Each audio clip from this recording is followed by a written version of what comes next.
Bonjour et bienvenue sur le podcast de Périple Humanitaire. Je suis Bertrand Roussard et mon parcours de vie m'a amené à me questionner sur la solidarité internationale, son histoire, ses différentes formes d'action, ses réussites et ses échecs. À travers une série d'interviews, je vous propose de découvrir le monde de l'aide humanitaire grâce à des acteurs de terrain.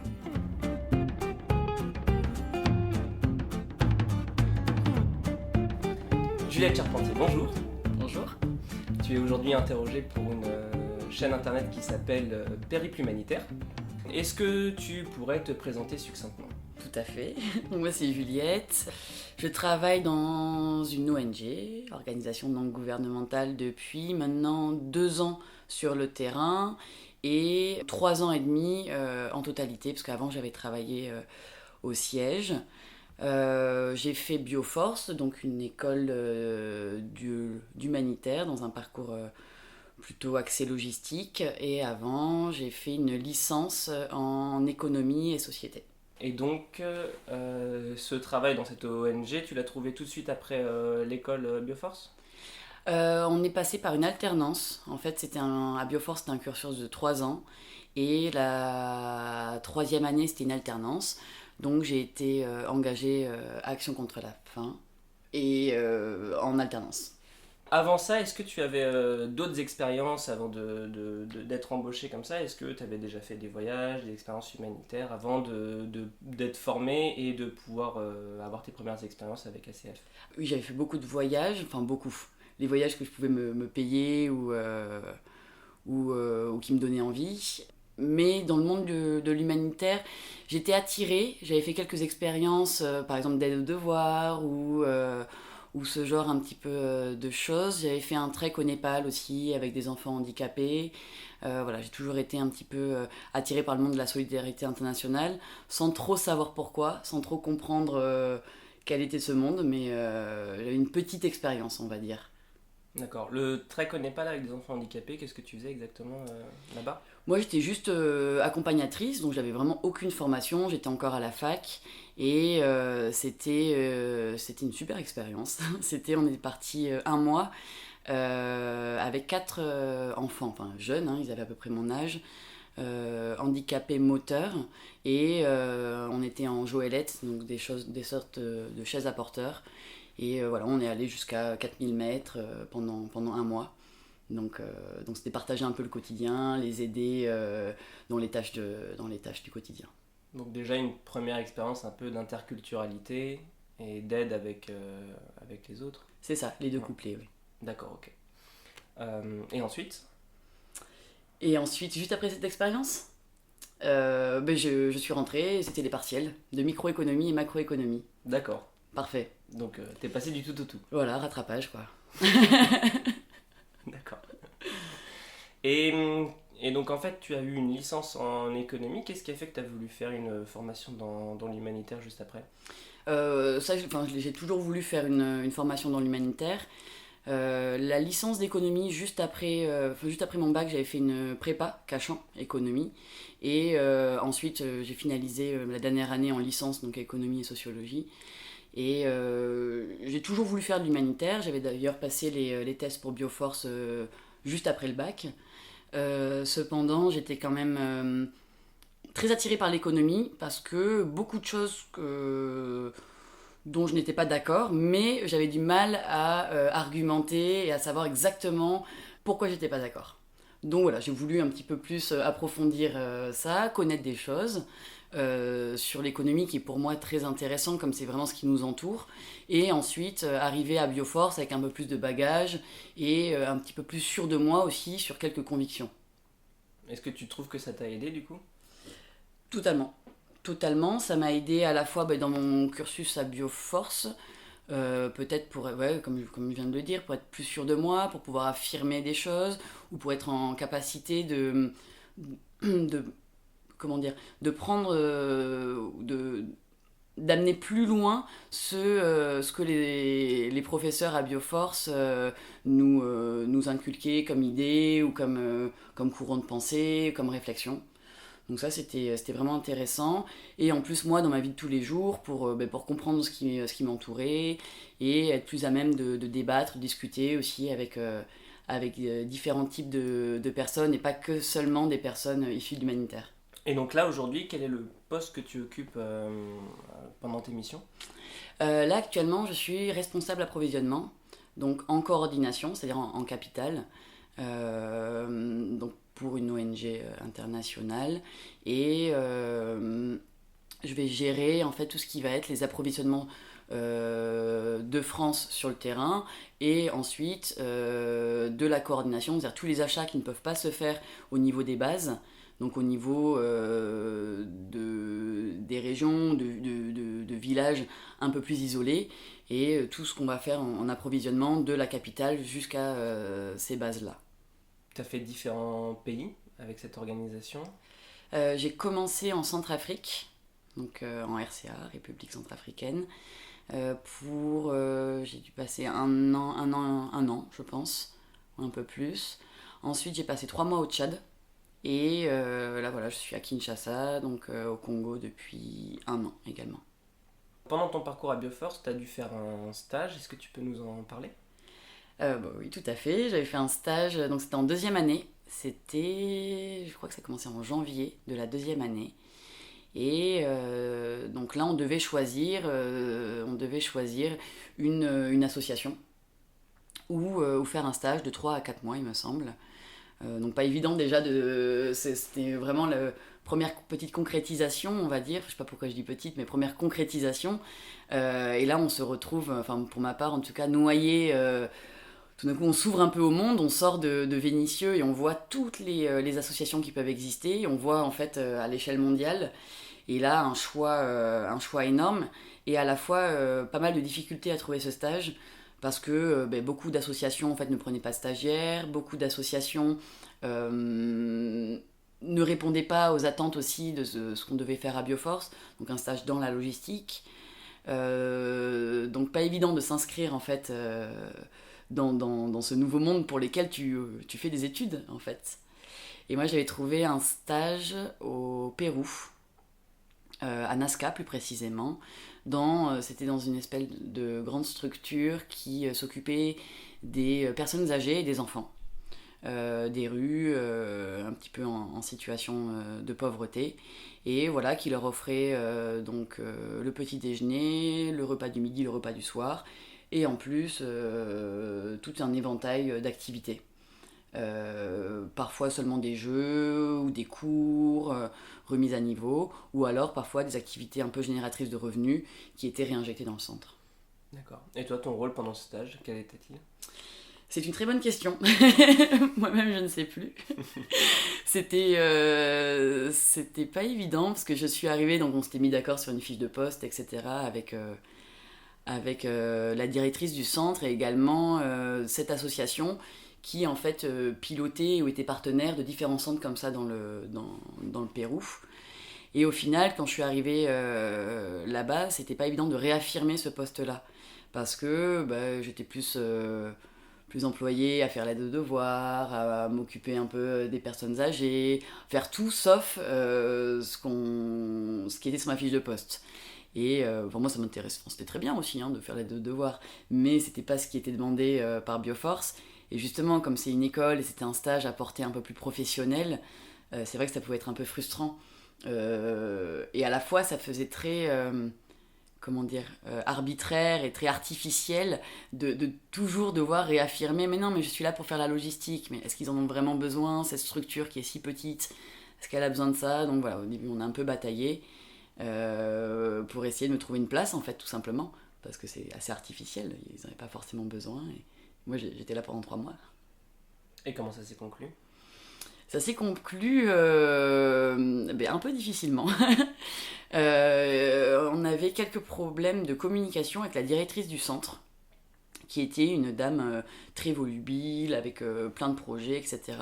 Mais on avait du mal à communiquer, en fait. On a eu du mal à s'entendre. Donc au début, moi je voulais respecter cette culture. C'était une de mes premières expériences, donc tout à découvrir, et je m'étais fait un point d'honneur, je voulais absolument, ce qui est normal, respecter la culture péruvienne. Du coup, je me suis vue au cours des premiers jours, premières semaines même, accepter un nombre de choses, un bon nombre de choses en fait. Euh, Que tu n'aurais pas accepté autrement. Ouais, c'est ça. Et en fait, je me suis rendu compte que je faisais énormément de compromis. Encore une fois, ce qui est normal dans une nouvelle culture, il n'y a aucun problème à ça. On est dans un pays étranger, dans une structure qu'on ne connaît pas. Il n'y a aucun problème, on est là pour s'adapter et pour faire avec la culture du pays.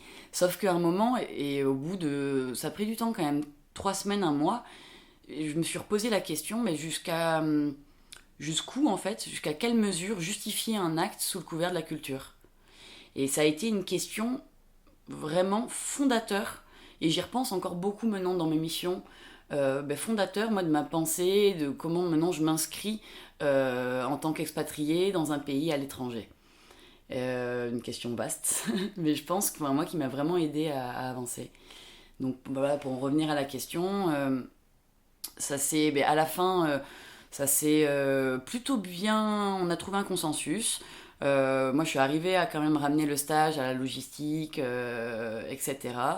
Et on est arrivé à retisser un dialogue avec la directrice. Mais bon, après, il y a eu quelqu'un qui est rentré dans le sens. C'était au moment du repas, qui était cagoulé. Il y avait 2 ou 3 personnes. Et avec un couteau, ils ont fait un braquage, en fait. Hein. Tu peux recontextualiser comment qui a pu rentrer là-dedans, quel était son intérêt? On ne sait pas trop, justement. C'était du petit banditisme, hein, comme on peut voir partout, que ce soit en France ou à l'étranger, hein, d'ailleurs. Et ils sont arrivés cagoulés au moment du repas et ils ont mis le couteau à 1 ou 2 tables de moi sur... c'était pas la directrice, c'était sur un enseignant. Et il lui a demandé l'argent, ils ont commencé à crier, à terroriser un petit peu tout le monde. Donc il y en avait un qui avait un couteau, un autre un pistolet. Il a pointé les élèves avec le pistolet, etc. etc. Au final, il n'y a eu aucun blessé. Et le lendemain, c'était une histoire quasiment oubliée pour tout le monde en fait. Hein. C'est-à-dire que personne n'en a reparlé derrière. Quelles ont été les conséquences? Les personnes sont reparties avec de l'argent? Il y avait du cash dans l'association? Il n'y avait rien du tout. Ils sont repartis avec des jeux de société, je crois. Parce qu'il fallait prendre quelque chose, quoi. Sinon c'était un coup dans l'eau. Et oui, non, il y a eu beaucoup de peur de tous les côtés, enfin, ce qui est normal, surtout les enfants. Et puis après, on a beaucoup discuté toute l'après-midi, le soir, le lendemain aussi. Et après, ça donnait plus un sujet de conversation. Et en 1 semaine, c'était oublié, quoi. Voilà. Moi, j'ai quitté le stage, hein, après. Ça devait être quand même assez compliqué à gérer d'être en stage et de te retrouver confronté à une situation pareille. Oui, et surtout en première expérience, à distance, avec pas forcément de cadre ou de personnes à en parler. Parce qu'encore une fois, c'est pas comme si c'était une grosse ONG bien cadrée. Là, je parle voilà, des grosses ONG actuelles. Quelque chose comme ça se passe. Il y a tout de suite une cellule de crise qui peut être ouverte, il va y avoir des diffusings, ensuite des débriefings, il va y avoir une aide psychologique, il va y avoir un droit de retrait, enfin voilà, il va y avoir vraiment beaucoup de choses qui vont se mettre en œuvre. Justement, toi, tu as eu la chance de travailler avec une grosse organisation qui intervenait sur des pays avec des conflits spécifiques. Juste, on va revenir sur diffusing, débriefing, ce sont des termes qui sont utilisés en psychologie pour éviter les stress post-traumatiques. Ce sont des techniques, effectivement. Toi, ce sont des procédures auxquelles maintenant tu es formé? Non, je suis pas formée sur le diffusing, mais par contre, mon ONG propose des formations aux gens du siège. Donc c'est-à-dire que dès que je crois on intervient dans une quarantaine de pays, et si sur un de ces pays dans lequel on intervient, il se passe une situation comme ça, où il y a une situation traumatique en fait, la première étape c'est donc le diffusing. Donc ça veut dire on va pas, c'est juste on va prendre les personnes. Et il y a une oreille qui est là, il va y avoir une écoute, on va pas forcer les gens à parler, on va pas faire d'analyse psychologique, etc. Mais c'est juste les premiers sentiments, les premières émotions qui vont sortir. Mais ça, effectivement, il faut être formé à ça. Moi, je le suis pas, parce que j'ai pas encore eu, on m'a pas encore proposé, il n'y a pas encore eu l'occasion. Mais de plus en plus de personnes sont formées à ça. J'ai peut-être pas été formée, mais en tout cas, on est averti là-dessus. Sensibilisé. Ouais, sensibilisé là-dessus, sur les différentes étapes, même d'un deuil, d'un trauma. Qu'est-ce qu'il faut faire si on est en face d'une personne qui vient de subir un choc traumatique, si nous, on vient de le subir aussi. Et ensuite, effectivement, il y a des cellules qui sont ouvertes avec des gens du siège qui vont pourquoi pas se déplacer sur le terrain, etc., etc. Et ensuite, on est pris en charge par des personnes vraiment formées dans ce métier. Donc toi, à l'époque du stage, tu as quel âge ? C'est une bonne question. Je sais pas. J'ai 22 ans, 23 ans. J'en ai 27 là. C'était il y a 4 ans. C'est ça, 23 ans. 23 ans. Ouais. Et donc tu vis cette situation, t'es pas encore formé à tout ça, en tout cas pas sensibilisé. De toute façon, personne n'est vraiment préparé à une situation pareille. Quelle est ta première réaction vis-à-vis de l'école qui t'envoie, vis-à-vis de la structure, après avoir vécu ça, pour gérer toi personnellement ce qui vient de se passer ? Ma première réaction, c'est d'abord y penser. Donc c'est-à-dire que là, me retrouver après l'excitation où tout le monde en parle, etc. Si on se retrouve seul, on fait le point. Qu'est-ce qui vient de se passer ? Est-ce que pour moi c'est quelque chose de normal ou non ? Est-ce que je me suis sentie en danger ? Comment je vais en fait aussi ? Qu'est-ce qui s'est passé ? Ok, il s'est passé ça. Bon, tout de suite, moi je suis envoyée par une école. Du coup, je vais prévenir. Donc je préviens la référente de l'école. Et moi, ma réaction, ça a été là, je me sens en danger. Je me sens pas bien accompagnée. Parce que la directrice de l'école, c'était la première fois qu'elle accueillait un stagiaire. Donc c'est normal, elle sait pas forcément comment les prendre en charge d'un point de vue sécuritaire. Bioforce, les référents sont loin aussi. Ils sont peut-être pas au fait de tout ce qui se passe. C'était peut-être pas ils sont pas disponibles non plus H24 à ça. Et du coup, en fait, moi, très rapidement, j'ai juste, en tant qu'être humain, je me suis dit non, là, je me sens plus en sécurité. Parce qu'en plus, il y a eu cet événement-là, mais depuis le début de mon stage, je sens quelque chose, je sens une ambiance étrange, même dans la ville, dans ce centre, quelque chose un peu d'inexpliqué, que je n'arrive pas à m'expliquer, ou une atmosphère étrange. Voilà. Et en fait, ça a été aussi un facteur où, oui, c'était quand même un peu dangereux, c'était pas évident ce qui venait de se passer, et le déclic de, c'est sûr que moi, je vais m'en aller de cet endroit-là. J'ai pesé le pour et le contre, ça veut dire que j'abandonne un stage, c'est un engagement quand même que tu prends, donc c'est pas évident, moi j'aime bien aller au bout des choses. Mais voilà, tu fais très rapidement la part des choses.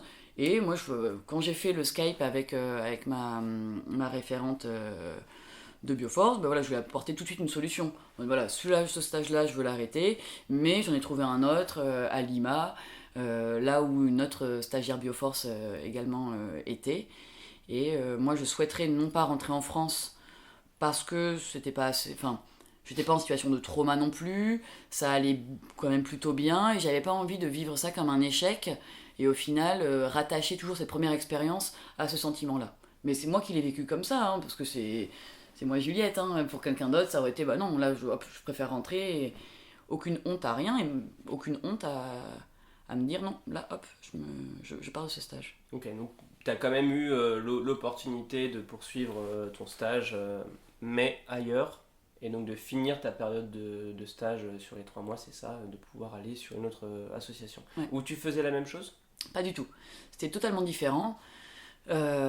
Totalement différent et très intéressant aussi du coup en fait j'en ai vraiment retiré une grande richesse d'avoir fait 2 stages en un et d'ailleurs ça a été le sujet on devait faire je crois un rapport de stage à la fin et ensuite une espèce de soutenance et ça a été un petit peu le fil rouge, ça a été un fil conducteur, justement ce changement de stage et faire des sortes de comparaisons et de voir cette richesse d'avoir pu avoir 2 expériences en une. Là, c'était dans le deuxième stage, c'était plutôt dans les bidonvilles de Lima. Donc voilà, aider des groupements de femmes qui voulaient se réinsérer dans la société et dans la construction en fait de maisons ou de parcs dans les bidonvilles.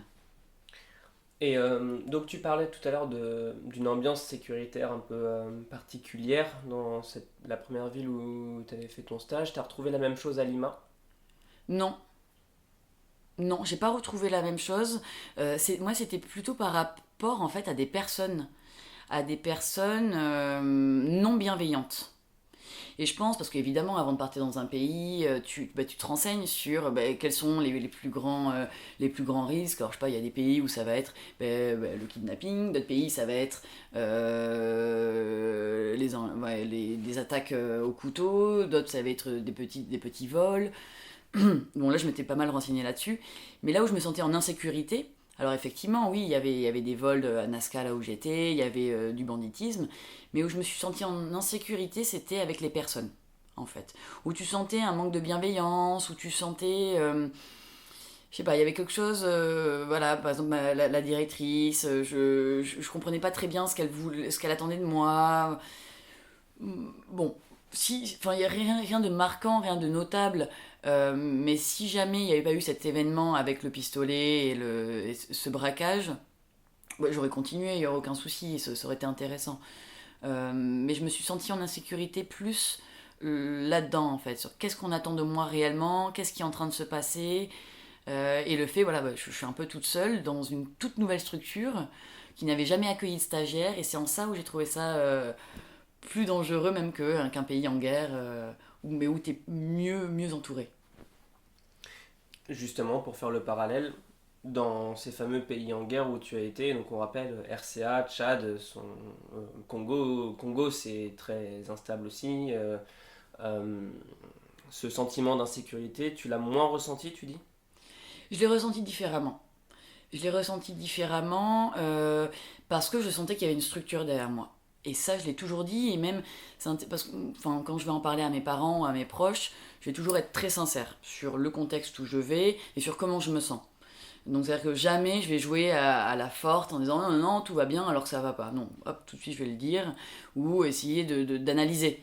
Mais oui, là il vient de se passer une situation compliquée. Oui, là je suis en panique. Oui, j'ai eu peur. Mais sauf que j'ai ressenti, il y a eu 2 ou 3 événements qui m'ont fait ressentir ça, mais de manière globale, il y a des règles de sécurité, il y a des référents sécu dans les pays où j'étais, on sent qu'il y a une structure avec des règles, avec une expérience, avec un regard, une analyse du contexte, et avec tout un mécanisme qui peut se mettre rapidement en place, qui moi me rassure et dans lequel je me retrouve en fait. Et je m'y retrouve, dès le premier mois je m'y suis retrouvée, et 2 ans et demi après je m'y retrouve toujours, malgré les contextes différents. Donc ça oui, totalement, en ça c'est rassurant. Ouais. D'accord. Avant de partir, il y a un briefing sécurité? Oui, il y a un briefing sécurité où on rappelle les différents risques sur le terrain en fonction des contextes. On rappelle les bonnes pratiques qu'on doit adopter en tant que travailleur humanitaire. Tu peux donner des exemples? Mais par exemple, ça va être des pratiques, ça va être à la fois tourné autour de grands concepts, de la sécurité dans le monde humanitaire, et à la fois des cas pratiques. Par exemple, qu'est-ce que tu fais? Tu arrives à un checkpoint, à une barrière, et tout d'un coup, tu vois que c'est une barrière inhabituelle, avec des gens armés, que tu ne connais pas, qu'est-ce que tu dois faire? Et sinon, autour des grands principes, ça va être pour la sécurité, la première chose, c'est l'acceptance, tout simplement. Donc l'acceptance, ça va être, nous, notre comportement en tant qu'ONG humanitaire, comment on va se positionner dans le pays. L'acceptance, ça va être donc, notre comportement, les programmes qu'on met en œuvre, comment on s'insère en fait dans une société et auprès d'une population qui est là, qui est chez eux. Donc voilà, un des premiers piliers. Ensuite, il va y avoir la protection. Donc mettre des gardiens, mettre des barbelés, etc. Et ensuite, le dernier des piliers, mais qui est très rarement employé, qui va être la dissuasion, quoi. Donc dissuasion, c'est on se retire. Voilà. Donc oui, effectivement, on est quand même formé, il y a des référents sécuritaires sur le terrain qui nous rappellent ces règles-là, et on est très très bien encadré. Oui. Donc toi, tu te sens en sécurité quand tu pars, mais avec cette ONG. Si tu devais partir avec une structure plus petite, ou toi en tant que personne seule, j'allais dire en touriste, même si on fait rarement du tourisme en RCA, tu te sentirais moins en sécurité? Euh, ça va dépendre le contexte déjà. Ce qui est intéressant, c'est forcément j'ai acquis des mécanismes ou une forme de réflexion grâce à tous ces briefings qu'on a pu avoir, à des expériences, des situations.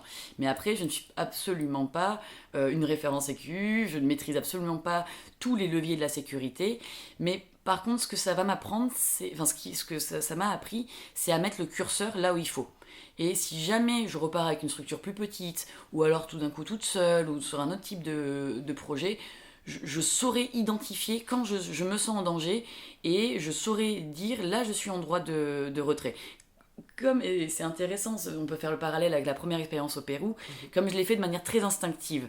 Mais après, j'ai eu un peu de culpabilité, ça m'a beaucoup travaillé, sauf que là, je le ferai de manière mais très naturelle, et beaucoup plus rapide en fait aussi.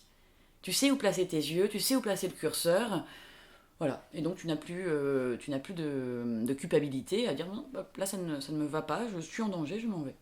C'est justement la question que j'allais te poser sur cette expérience au Pérou. Si tu avais eu toutes les clés que tu as aujourd'hui, qu'est-ce que tu aurais dit à la Juliette d'avoir cette situation? Alors, tu viens d'y répondre. L'autre question qui me vient, c'est comment est-ce que tu aurais pu identifier, éviter ces risques-là? Comment est-ce que tu aurais pu euh, ne pas te retrouver dans cette situation-là? Est-ce que c'était une situation qui était évitable? Ça aurait pu l'être en cherchant mieux le stage en fait, en se rendant compte que en fait, c'est une structure qui n'avait accueilli aucun stagiaire avant, dans une ville où il y avait très très peu d'associations. On aurait pu l'éviter aussi en posant plus un cadre dès le début. Avec la structure d'accueil, en définissant mieux la fiche de poste, en moi questionnant quelles sont les mesures mises en œuvre s'il y a des incidents, s'il y a tel et tel type d'incident, est-ce qu'il y a des choses mises en place pour la sécurité, etc. etc. Et ensuite, ça va être dans le témoignage, quoi. En parler, en discuter autour de soi, et surtout ne pas avoir peur de dire là je me sens en situation d'insécurité, quoi. Bon, parfait. Ok. L'autre question qui me vient aussi sur ces expériences un peu comparées, c'est une question que j'ai déjà posée à d'autres personnes à travers ce podcast, mais la définition de l'humanitaire est toujours un petit peu changeante en fonction des personnes qui la pratiquent ou qui la conceptualisent. Euh, Toi, travailler dans une petite structure, faire de l'aide aux devoirs au Pérou ou travailler pour une grosse ONG en République centrafricaine suite à un conflit armé. Est-ce que pour toi c'est toujours de l'humanitaire? Oui, bien sûr, et au même titre que fait de l'aide aux devoirs dans le 11e, ou servir, faire des maraudes à Lyon, bien sûr, tout ça pour moi c'est de l'humanitaire. Est-ce que tu as ta propre définition de l'humanitaire? Je pense que ça va être une définition un petit peu standardisée, mais au final, c'est une définition qu'on nous avait appris à Bioforce ou qu'on peut retrouver sur Internet, qui est venir en aide aux populations vulnérables, et qui étonnamment fait sens. Et j'y repense souvent en fait à cette définition. Et pour moi, elle me va et c'est ma définition. Je me suis approprié cette définition générique de l'humanitaire qu'on peut entendre un peu partout. Et pour moi, c'est clairement ça et c'est pour ça que je fais ce métier. Ce métier, tu penses le faire encore longtemps? Ça te motive toujours? Ça me motive toujours, mais différemment qu'au début. Ce que je trouve assez intéressant, en fait, c'est depuis que j'ai commencé à faire ça, j'ai toujours été en questionnement. Toujours été en questionnement sur différents points. Des fois, c'était sur moi, sur ma place dans l'organisation, ma place dans l'humanitaire, et ensuite la place d'une ONG dans un monde humanitaire, la place de l'humanitaire dans le monde. Voilà, mais constamment en réflexion là-dessus. Donc oui, moi je pense vraiment continuer dans ce domaine de l'humanitaire, et humanitaire avec la définition vraiment venir en aide aux populations vulnérables, aux plus vulnérables. Euh, Après, en partant en mission sur le terrain, je pense pas encore pendant 15 ans. C'est quelque chose qui me plaît énormément parce que t'es toujours en. Enfin, pour moi, t'es vraiment au cœur des choses et tu apprends énormément, même sur toi-même. Euh, Au sein d'une grande organisation, je pense encore faire un petit bout de chemin dedans, mais je pense pas toute ma vie non plus. Mais en tout cas, dans ce monde de l'humanitaire, oui. Et alors pourquoi tu disais sur le terrain pour pas pendant 15 ans? C'est quelque chose qui est fatigant, quelque chose qui est fatigant, qui est fatigant physiquement, mais aussi, c'est éreintant. Tu es constamment en train de t'adapter à une culture, à un pays, également à des nouveaux projets. C'est quand même un monde très instable où tu es toujours en recherche de financement, toujours des nouveaux projets. Tu es toujours aussi à droite à gauche, tu prends des petits avions, tu vas sur des bases, il n'y a pas d'électricité, il n'y a pas d'eau, tu vas faire des évaluations de terrain. Voilà, c'est quelque chose qui est quand même fatigant. Et puis, c'est dur à coupler entre vie de famille ou oui, une vie un peu plus. J'aime pas dire une vie normale, mais une vie un peu plus. Où tu peux poser tes valises. Je pense que c'est pas quelque chose que tu peux faire, enfin, moi en tout cas, que je pourrais pas faire 15 ans.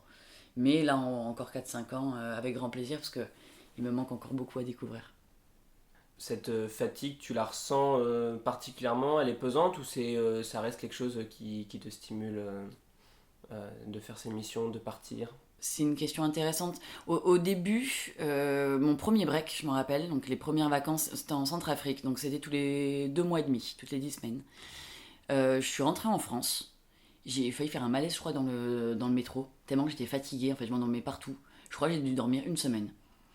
Et après, au fur et à mesure des breaks, ça va de plus en plus. Cette fatigue, tu apprends à la gérer, en fait. Mais pour moi, c'est comme un compagnon, c'est comme un compagnon que tu dois apprendre à observer, comme un peu un narrateur omniscient, tu vois. Donc tu l'observes, tu dis, ok, là c'est cette fatigue tout d'un coup qui est en train de dicter mes sensations. C'est cette fatigue qui est en train de dicter, je deviens plus irascible, je sens que cette fatigue-là. Là, c'est cette fatigue qui est en train de me faire tenir depuis 3 semaines. Est-ce que c'est sain ou pas? Non. Parce que là, tu es à 100%, tu es très fatigué, mais tu es à 100%, et c'est ça qui te booste. Mais est-ce que c'est quelque chose qui est viable? Non. Donc voilà, c'est un compagnon que tu apprends à maîtriser, à gérer, à voir les côtés positifs et négatifs, et voilà. Et alors, qu'est-ce qui motive à continuer dans l'humanitaire? Qu'est-ce qui, toi, te plaît le plus? Qu'est-ce qui, moi, me plaît le plus? C'est avant tout pour moi-même.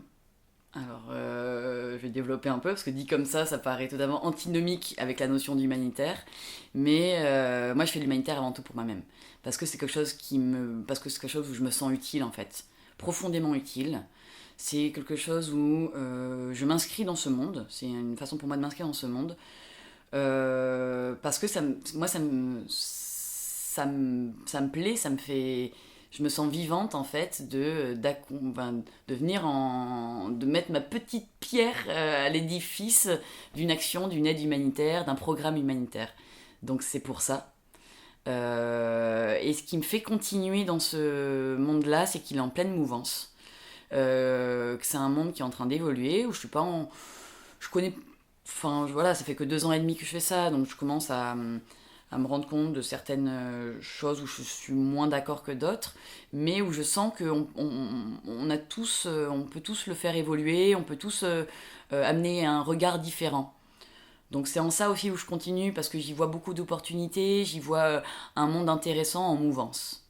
Et troisième point, je le fais aussi pour l'interculturalité. C'est merveilleux. C'est des situations, même si tu n'apprends plus professionnellement tout d'un coup sur un poste, mais tu apprendras toujours sur l'interculturalité. Tu te prends des baffes et tu te réapprends chaque jour en fait. Donc c'est génial. Tu as des exemples d'interculturalité qui t'ont...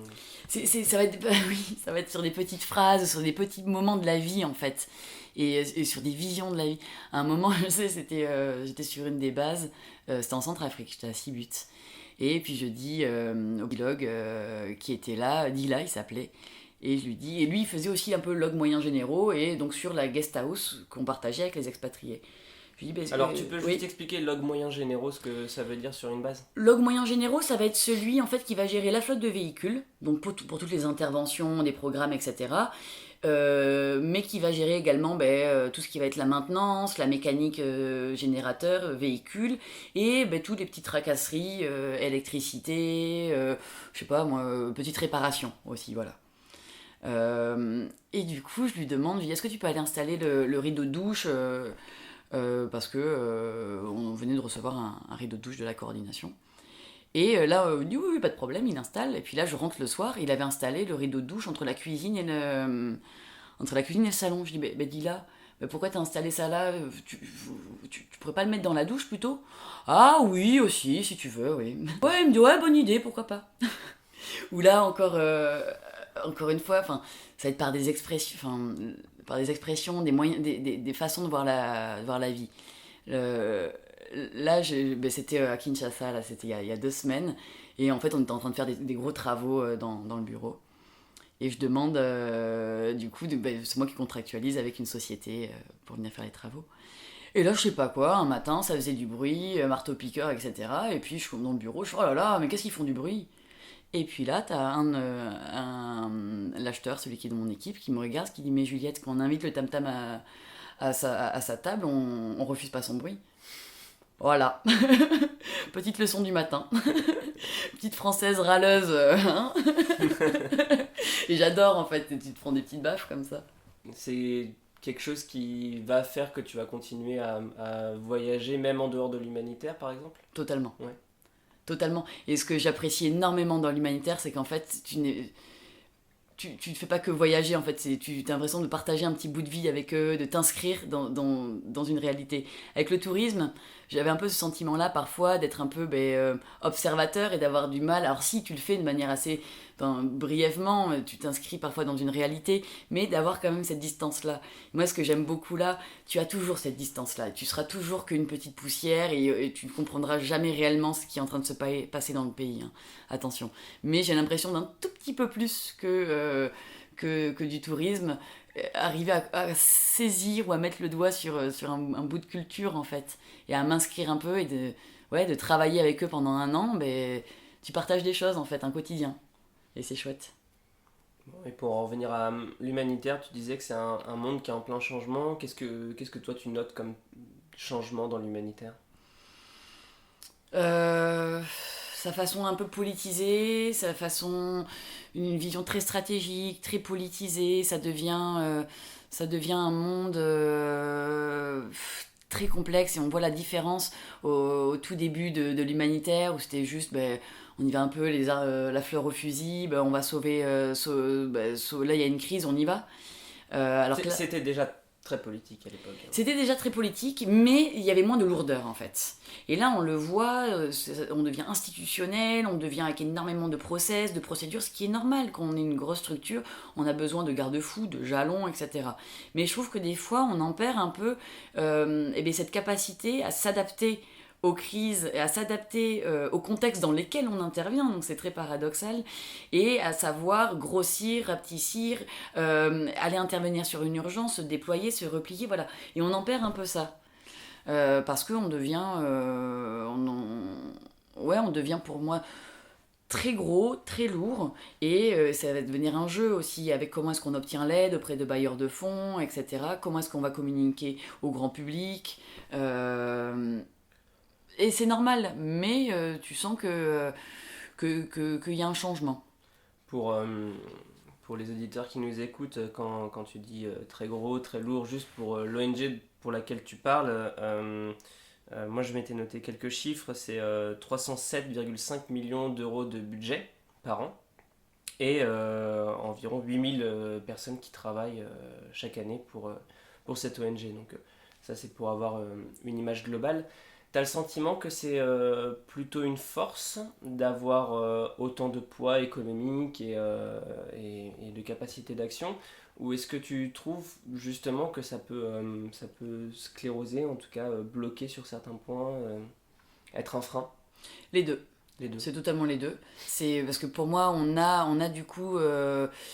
on a cette capacité parce qu'on a des fonds, parce qu'on a un poids, on a une structure derrière, hein. On est vraiment très appuyé par notre siège, on a des référents techniques, on va avoir une approche quand même vachement pertinente, vachement pointue sur beaucoup de sujets. Et du coup, ça va nous donner aussi une force de frappe et de positionnement dans des interventions ou dans des crises ou dans des contextes. Mais à côté de ça, on va énormément se diversifier et comme je le disais, on va devenir beaucoup plus lourd, donc comme un gros paquebot, beaucoup plus lourd à orienter et au final à agir. Et pour moi, parfois, on peut s'éloigner d'une réalité. D'accord. Comment ces ONG sont financées? Tu parlais tout à l'heure de bailleurs. Oui. Enfin, l'ONG dans laquelle je travaille est en majeure partie financée par des bailleurs de fonds, effectivement. Donc il va y avoir fonds propres.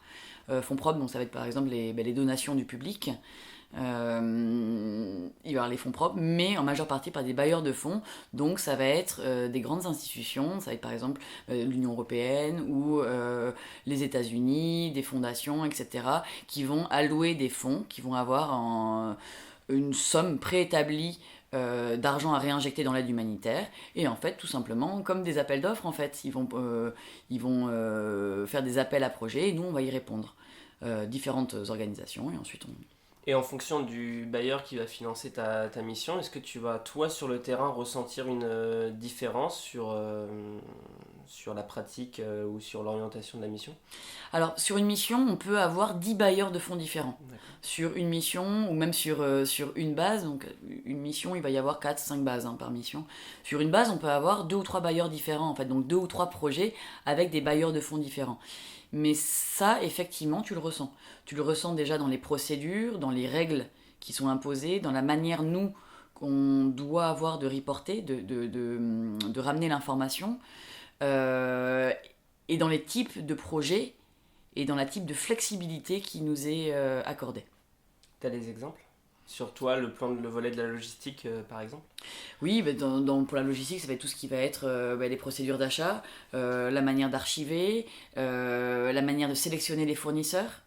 Par exemple, là, on est sur un projet de distribution alimentaire avec un bailleur de fonds américain.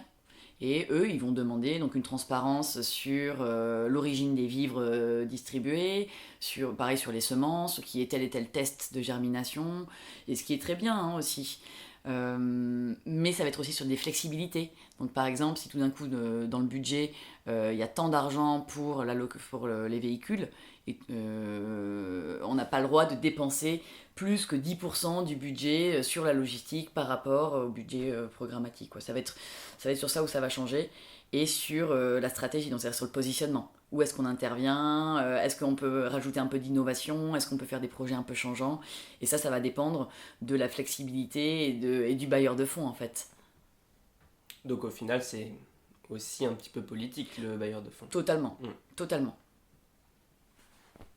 Et ça, c'est quelque chose que tu approuves ou je l'approuve à très court terme. En fait, je l'approuve court terme parce que pour l'instant, il n'y a pas d'autre modèle que celui-ci. C'est un modèle très lourd, très gros, et c'est vraiment l'ordre établi actuel.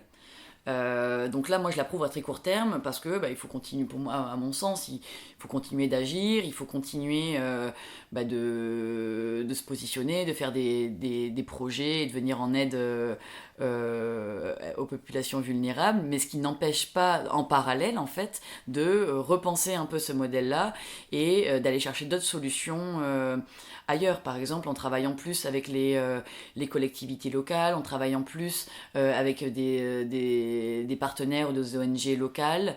Il y a plein, et on le sent qu'il y a une mouvance comme ça dans l'humanitaire avec des projets un petit peu plus, avec un petit peu plus d'innovation ou ouais, un changement un peu. Mais c'est encore pour moi le balbutiement. Et alors oui, je l'approuve pas totalement cette mécanique bailleur de fonds ONG, mais pour l'instant, bon, à très court terme, ça me va. tu penses qu'il y a un nouveau modèle à imaginer avec les acteurs locaux, avec des partenaires publics, avec des ONG locales? Oui, je le pense totalement, mais je pense qu'il faut être rempli de nuances en fait.